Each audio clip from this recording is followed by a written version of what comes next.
इस कहानी का शीर्षक है बुरी आदत। एक अमीर आदमी अपने बेटे की किसी बुरी आदत से बहुत परेशान था।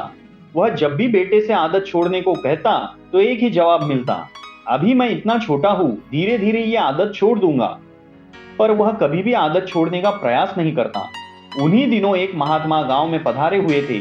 जब आदमी को उनकी ख्याति के बारे में पता चला तो वह तुरंत उनके पास जा पहुंचा और अपनी समस्या बताने लगा। महात्मा जी ने उनकी सारी बात सुनी और कहा, ठीक है, आप अपने बेटे को कल सुबह बागीचे में लेकर आइए, वही आपको मैं उपाय बताऊंगा। अगले दिन सुबह पिता पुत्र बागीचे में पहुंचे। महात्मा जी बेटे से बोले, आइए हम दोनों बागीचे की सैर करते हैं। और वो धीरे धीरे आगे बढ़ने लगे। चलते चलते ही महात्मा जी अचानक रुके और बेटे से कहा, क्या तुम इस पौधे को उखाड़ सकते हो? जी हाँ, इसमें कौन सी बड़ी बात है। और ऐसा कहते हुए बेटे ने आसानी से पौधा उखाड़ दिया। फिर वे आगे बढ़ गए और थोड़ी देर बाद महात्मा जी ने थोड़े बड़े पौधे की तरफ इशारा करते हुए कहा, क्या तुम इसे भी उखाड़ सकते हो? बेटे को तो मानो इन सब में कितना मजा आ रहा था। वह तुरंत पौधा उखाड़ने में लग गया। इस बार उसे थोड़ी मेहनत लगी, पर काफी प्रयत्न के बाद उसने इस पौधे को भी उखाड़ दिया।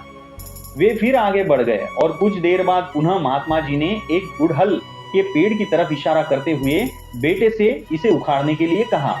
बेटे ने पेड़ का ताना पकड़ा और उसे जोर जोर से खींचने लगा, पर पेड़ तो हिलने का नाम ही नहीं ले रहा था। जब बहुत प्रयास करने के बाद भी पेड़ टस से मस नहीं हुआ तो बेटा बोला, अरे ये तो बहुत मजबूत है, इसे उखाड़ना असंभव है। महात्मा जी ने उसे प्यार से समझाते हुए कहा, बेटा ठीक ऐसा ही बुरी आदतों के साथ होता है।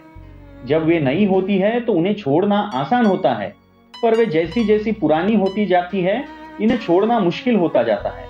बेटा उनकी बात समझ गया और उसने मन ही मन आज से ही आदत छोड़ने का निश्चय कर लिया। धन्यवाद दोस्तों।